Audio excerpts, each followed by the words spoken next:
et en remettre 4 ou 5 en arrière. Vous me permettrez de passer sur le deuxième point, c'est sur la soi-disant radiation de Barthélémy Dias de l'Assemblée nationale. Je voudrais d'abord dire que je n'ai jamais souhaité siéger à l'Assemblée nationale pour cette 15e législature, et je l'avais déjà indiqué. Je voudrais dire que cette démission, elle aurait dû être normalement enregistrée le jour de l'ouverture et de l'installation de la 15e législature. Mais le jour de l'installation de la 15e législature, j'étais, comme vous le savez tous, à Saint-Louis pour les besoins du procès de nos 80 camarades qui sont détenus et pris en otage. Et par respect à l'institution, j'avais écrit donc une lettre pour m'excuser auprès de le ou de la présidente de l'Assemblée nationale et j'avais indiqué les raisons de mon absence. Et j'avais donné dans la même veine une procuration à ma collègue, Mme Anta Babacar Ngom, pour qu'elle puisse voter pour moi. Et je voudrais dire que je me réjouis d'abord du fait aujourd'hui que ce soit l'honorable député Pape Djibril Fall qui me remplacera à l'Assemblée nationale. C'est un parlementaire chevronné, c'est un homme politique exceptionnel et c'est surtout un homme politique engagé. Mais j'insiste là-dessus parce que Pape Djibril, c'est tout de même un garçon qui a réussi à rentrer pour la première fois à l'Assemblée nationale sans coalition. Donc, mon intime conviction, c'est que Pape Djibril Fall a sa place à l'Assemblée nationale. Mais la raison pour laquelle je voudrais évoquer cette radiation, vous me permettrez tout de même d'insister, je dis que j'insiste parce que je veux parler aux Sénégalais et aux Sénégalaises. C'est pour vous dire que ce qui est en train de se tramer, ce n'est pas l'Assemblée nationale. Ce qui est en train de se tramer, c'est autre chose. Et ce autre chose-là, on y arrivera et on ne l'acceptera pas. Parce que dans la vie, toute chose a une fin. Et dans la vie, il faut savoir raison garder. Je le répète, le Sénégal est une république. Nous avons tous choisi de vivre en république. Ceux qui ont choisi de vivre dans autre chose, ça les engage. Je vais vous interpeller de la façon la plus simple possible.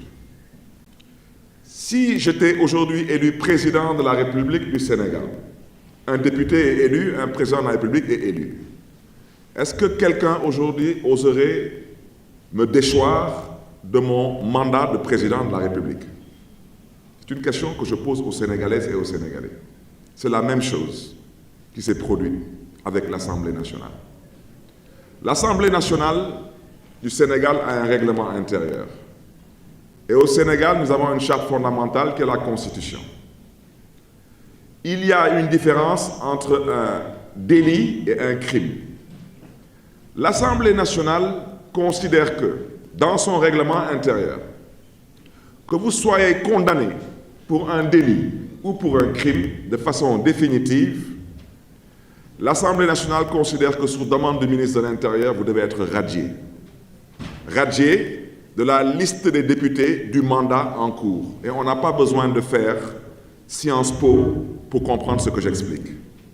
Maintenant, ceux qui sont de mauvaise foi et de mauvaise volonté, ils sont libres, mais à chacun son tour. Et franchement, pour ceux qui se réjouissent de cette radiation, vous me permettrez de vous dire que, je le dis et je le répète, en toute humilité, je n'ai pas ma place dans cette Assemblée nationale du Sénégal, pour des raisons qui me sont propres. C'est tout. Maintenant, je vous poserai la même question. Comme le ministre de l'Intérieur dit que j'ai été condamné définitivement, je lui demande, est-ce que sur les 165 députés, est-ce que je suis le seul député à être condamné définitivement? Parce qu'il semble que le ministre de l'Intérieur, il semble que monsieur le ministre de l'Intérieur vit dans un autre pays qui s'appelle le Sénégal. Je lui rappelle qu'au Sénégal, je ne suis pas le seul homme politique à avoir été récemment condamné définitivement. Et au passage, j'aimerais aussi indiquer aux uns et aux autres que la condamnation définitive, ce n'est pas la décision de la Cour suprême. Non, la Cour suprême ne juge pas. La Cour suprême, elle constate des faits, des procédures. Et la preuve, quand on nous juge à la Cour suprême, on n'est pas présent, parce qu'on ne nous juge pas. La condamnation définitive, elle intervient lors de la décision de la Cour d'appel. Alors, je rappelle que la Cour d'appel m'a condamné définitivement en 2017. 2017, on est en quelle année?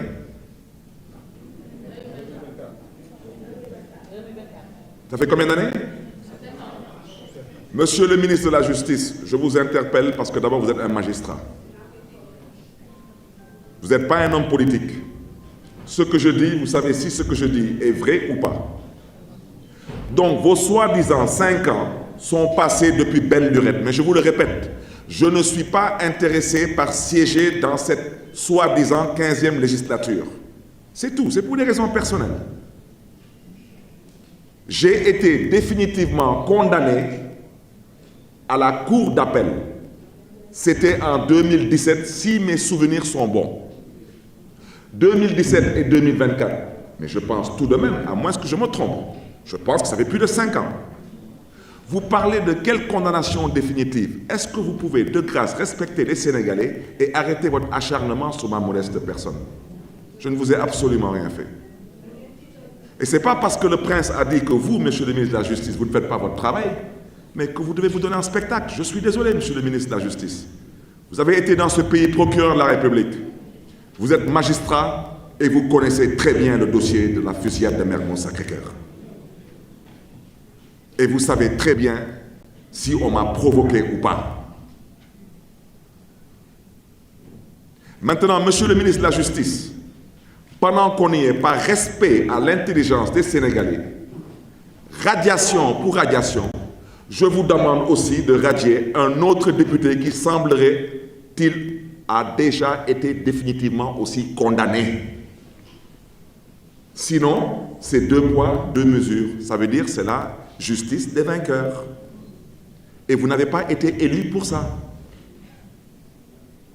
Ensuite, mais pendant qu'on y est, il y a des gens qui ont dit ici qu'ils vont abroger la loi d'amnistie. On est d'accord? Mais pendant qu'on y est, monsieur le ministre de la Justice, il faudra répondre aux Sénégalais le moment venu. Si on abroge la loi d'amnistie, l'actuel président de la République du Sénégal, il reste au palais ou il retourne en prison? Comme vous voulez prendre des Sénégalais pour des canards sauvages. Monsieur le ministre de la Justice, l'actuel soi-disant Premier ministre du Sénégal, il reste à la primature ou bien il retourne en tôle? Parce qu'ils sont sortis de prison à cause de cette loi d'amnistie. Si on abroge la loi d'amnistie, je vous pose seulement la question, il reste en poste ou il retourne en prison? Arrêtez de vous amuser avec l'intelligence des Sénégalais et surtout arrêtez de vous amuser avec la justice. On ne s'amuse pas avec la justice. C'est la raison pour laquelle vous me permettrez de dire que nous avons pris la décision de déposer un recours, pas pour retourner à l'Assemblée nationale, parce que j'ai déjà décidé que je ne siégerai pas dans cette 15e législature, pour des raisons personnelles. Et par respect aux Sénégalaises et aux Sénégalais, je ne souhaiterais pas évoquer ces raisons. Mais nous voudrons aujourd'hui, à travers ce recours, que les Sénégalais puissent voir eux-mêmes si les tenants actuels du pouvoir sont des personnes sérieuses ou pas, des personnes de confiance ou pas, des personnes qui croient en l'état de droit ou pas. Parce que vous ne pouvez pas me radier et laisser d'autres personnes qui sont définitivement condamnées à l'Assemblée nationale, au prétexte que soi-disant, ils auraient suspendu leur mandat.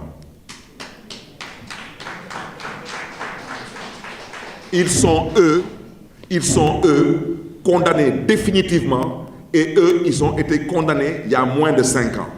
Donc eux, ils méritent d'être radiés, mais pas moi. Moi, j'ai été condamné il y a plus de 5 ans. Et je le répète, la condamnation définitive, c'est celle qui est prononcée par la Cour d'appel et non par la Cour suprême. La Cour suprême ne juge pas. Et vous savez très bien de quoi je parle. Et tous les experts du droit peuvent confirmer ce que je dis.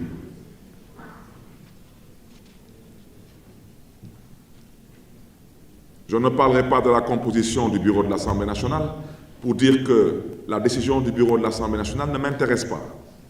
Parce que je n'ai pas le temps de polémiquer sur des gens qui sont animés que de pouvoir plus ou moins exécuter des commandes politiques.